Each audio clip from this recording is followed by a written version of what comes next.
먼저 신뢰성입니다. 대부분 신경과나 정신과에서 이런 19채널 이상 이걸 많이 쓰고 있습니다.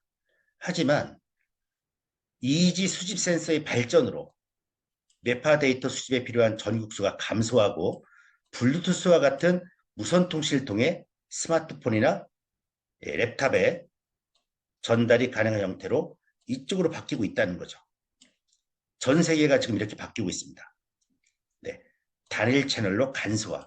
아예 몇 채널입니까? 원 채널로 바뀌고 있다.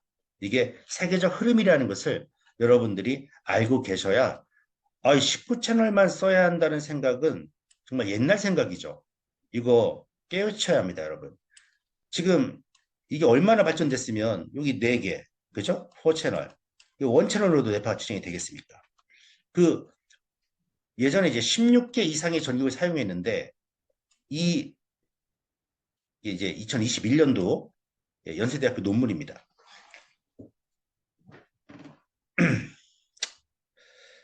전극의 개수를 줄이고 데이터 수집을 단순한 EEG 장치들이 개발되어 실효성이 검증되고 있다. 네. 단순화된 EEG 장치가 반복적 측정에도 일관성 있는 측정치를 산출하고 이 측정치가 전통적 다채널 EEG 장치와의 측정치와도 높은 상관성을 보이며 그 다음 이완, 주의, 집중, 수면, 각성 등 다양한 인적 상태를 효과적으로 측정하고 분류할 수 있다고 보고한다. 그래서 이미 논문으로도 다채널, 다채널과 단순 채널이 높은 상관성을 보인다는 것이 검증이 되고 있습니다. 그래서 저희 누로하모니는 언제 검증했냐면 2000년도에 했습니다. 2000년도에. 뭘 가지고요? 일반용 갖고 여기 M이라고 하는 보시면 한국정신과학연구에서 개발한 투채널 뉴로 시스템 뇌파 측정기 뉴로하모니를 사용했는데 이게 미국에서 신뢰도와 타당도가 입증되어 의료용으로 가장 많이 쓰이고 있는 이겁니다. 이게 미국에서 가장 많이 쓰이고 있는 19채널 뇌파 측정기랑 비교했더니 9.16 91.6%의 신뢰성이 입증됐다. 이게 2000년도 얘기입니다. 지금은 의료기 아닙니까? 이거보다 더 높다. 이걸 어디서 했냐면 한국표준과학연구원 국가기관에서 했습니다, 여러분. 같은 잣대를 다른 제품과 한번 비교해 보시기 바랍니다. 다른 제품들은 국가기관에서 연구한 건지 세계적인 뇌파 측정기 그라스와 비교를 한 건지 그 신뢰성 자료를 다른 제품들이 있는지 한번 검증해 보세요. 특히 국내 제품들 한번 해보시기 바랍니다. 제품들이 많습니다. 뭐 뉴로 이로도 있고 뭐 브레인파 이런 것도 있고 있는데 신뢰성을 어디서 검증했고 어떤 제품과 비교해서 어떻게 나왔는지를 여러분들이 검증을 하셔야 돼요. 두 번째는 뇌파 측정입니다.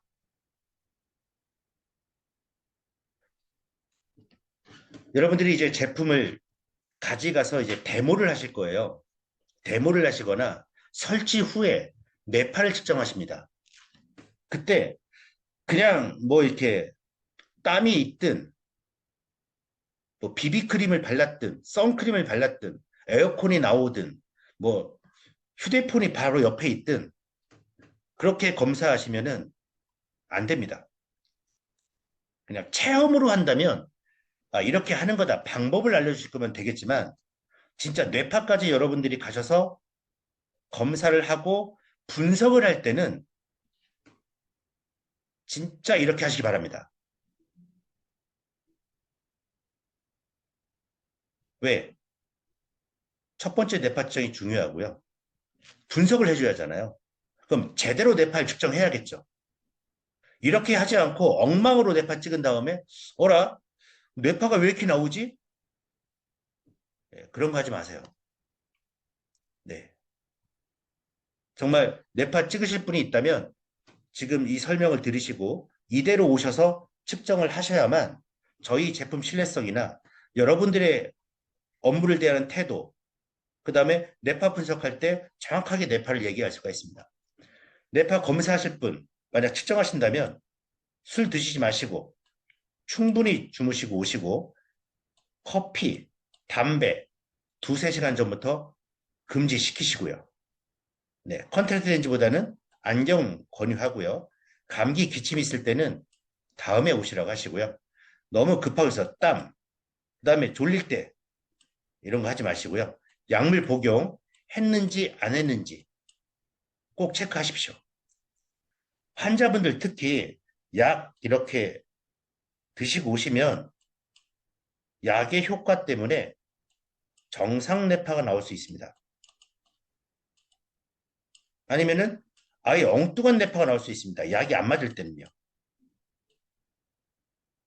그러면은 이런 일이 벌어지죠. 환자 뇌파하고 정상인 뇌파하고 했는데 똑같아요. 물론 비슷할 수도 있겠지만 환자가 뭐 큰 큰 증상이 아니고 뭐 의심 증상이나 그런 강이 조금 있을 때는 네. 그래서 좀 약물 복용이 했는지 안 했는지가 상당히 중요합니다, 여러분. 아셨죠? 두 번째, 측정자 미리 작동 오류 검사 해보시고요. 온도가 적절하고 습도가 중요한지. 네. 일단 편안한 의자, 바퀴 달린 의자 이거 하지 마시고 움직입니다. 움직이면 델타파 장렬합니다. 측정 순서나 진행 과정 설명할 수 있어야 하고요. 측정 시 이분이 움직이는지, 조는지, 집중하고 있는지, 편안하게 쉬는지 그것도 눈앞에서 보십시오.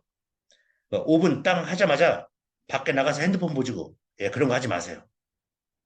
눈 깜빡이었을 때 정말 델타가 뜨는지도 한번 확인해 보시고요. 자파 발생하는지 확인하셔야 합니다. 그 전에 가셔서 한번 요 자파 발생하는지 해보시고요. 측정 후 전극, 그 선크림 바르신 분, 선크림 지워야 되거든요. 근데 측정을 해요. 예를 들어서 측정했다고 해요. 그러면 전극에 선크림이 쫙 발라 있습니다. 그럼 그걸 갖고 또 뇌파 측정하잖아요. 아, 그 원장님이 다 알아봅니다. 네. 네, 닦고 하시기 바랍니다. 다시 또 보겠습니다. 측정할 때 예, 긴장하지 않고 몸과 마음을 편안하게 하고 움직이지 않고 이게 중요합니다. 말하지 않고 주변 사람들도 움직이거나 말하지 않고 정면을 보고 똑바른 자세로 취하고 핸드폰이나 전자제품은 몸에서 멀리 놓고요.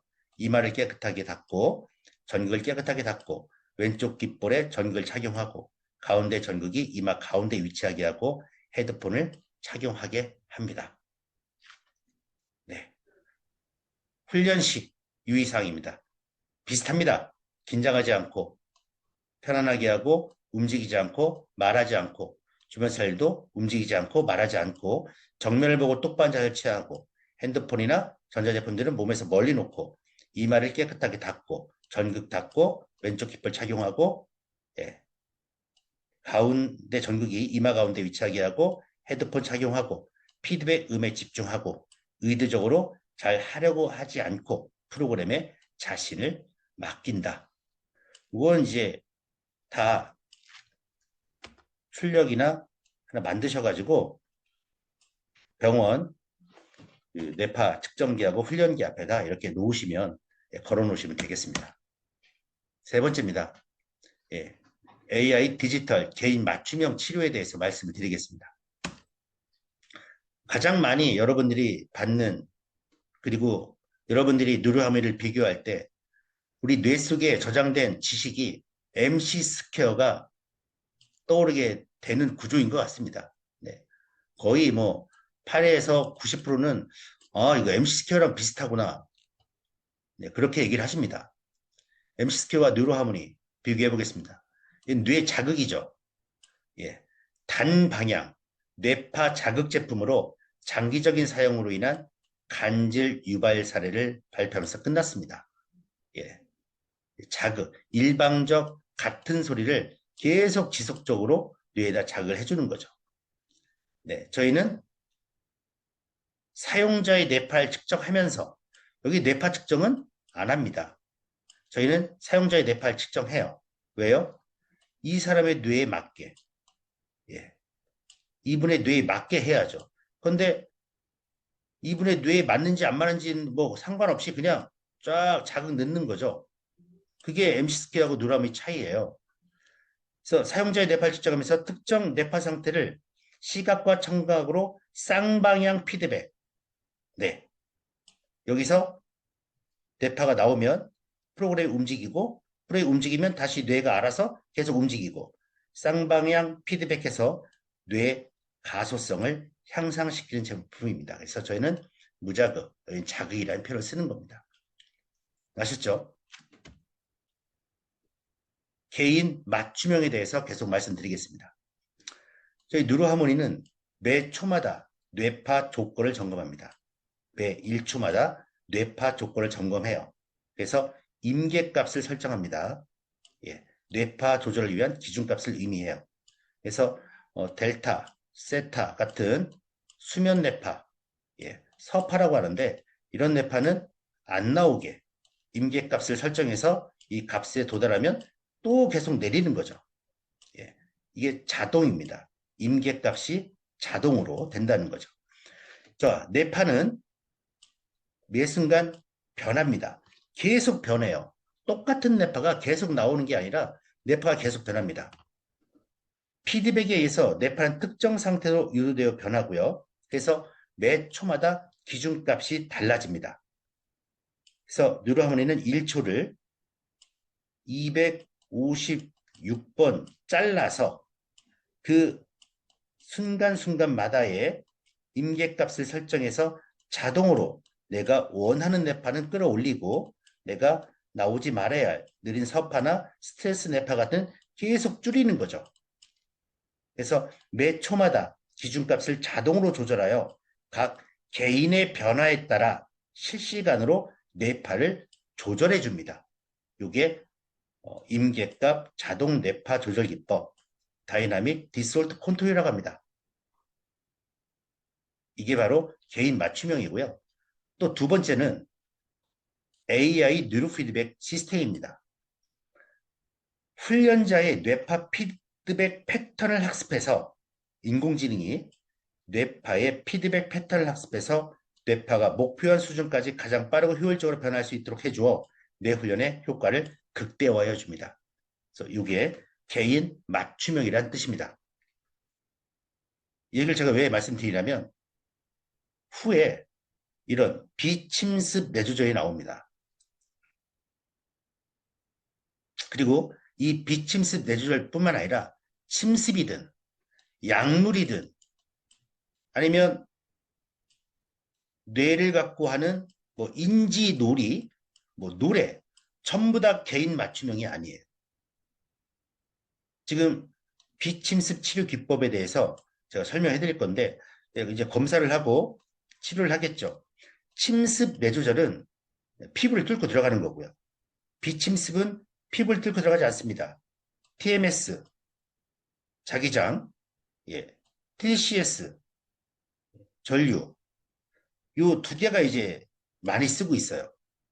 그래서 여러분들이 이제 저한테 카톡으로 많이 주시는 그 뉴로하모니랑 비슷하다 해서 저한테 보내면은 뇌파는 측정할 수는 있으나 요 조절 기법이 다른 거예요. 조절 기법. 예, 측정은 가능하겠죠. 어차피 뇌파 측정은 1925년부터 뇌파 측정이 됐어요. 이미 100년 전에 뇌파 측정을 한 겁니다. 근데 조절 기법이 조절이 중요한 거예요. 근데 저희는 자가 뇌 조절, 뉴로 피드백이고요. 여기는 자기장을 뇌에다 쏘는 거고요. 여기는 미세 전류를 보내는 겁니다.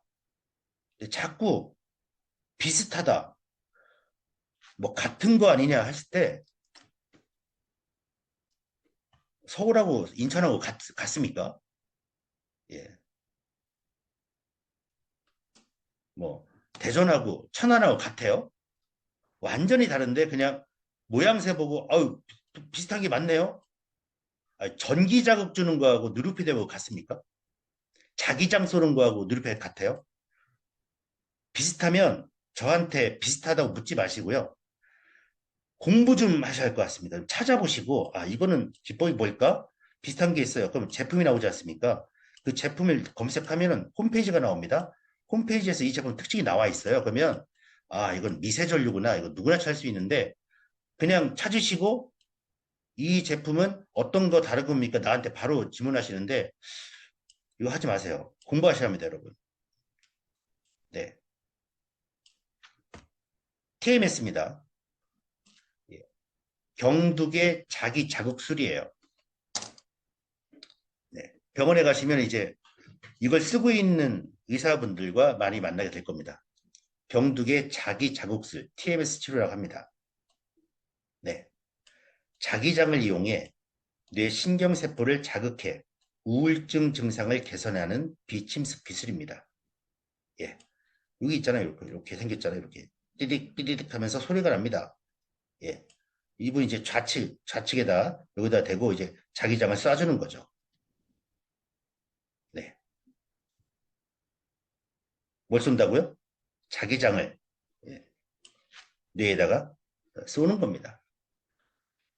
얼굴이 안 나오게 내가 캡처했습니다. 예, TMS에 대해서 유튜브 검색하다가 제가 공부를 했습니다.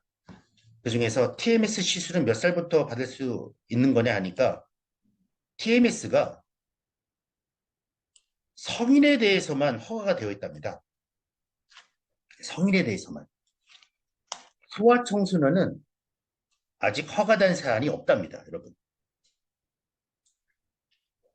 바뀌었는지 안 바뀌었는지 모르겠습니다. 만약 바뀐 사항이라면 아시는 분이 계시면은 여기 채팅으로 한번 써주십시오. 네. 근데 성인은 여러분 성인은 허가가 났는데 왜 소아청소년은 아직 허가가 안 난 상황일까요?